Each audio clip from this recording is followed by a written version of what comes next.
मैं मीरा तिकनिया देशमुख। मैं आपके सामने एक चालाक लोमड़ी की कहानी सुनाना चाहती हूँ। एक कौवा था, उसको एक रोटी का टुकड़ा मिल गया तो वो पेड़ पे जाके बैठ गया। लोमड़ी वहां से गुजर रही थी तो वो कौवा नजर आ गया। तो लोमड़ी सोचने लगी कि वो रोटी का टुकड़ा कैसे लिया जाए।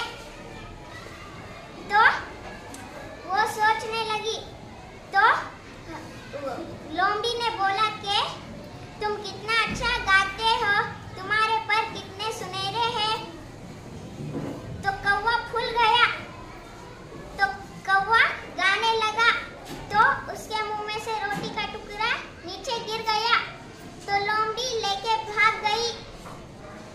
तो कौवा मुंह देखता ही रह गया। तो इस कहानी से सबक ये हासिल हुआ कि किसी के बहकावे में नहीं आना चाहिए।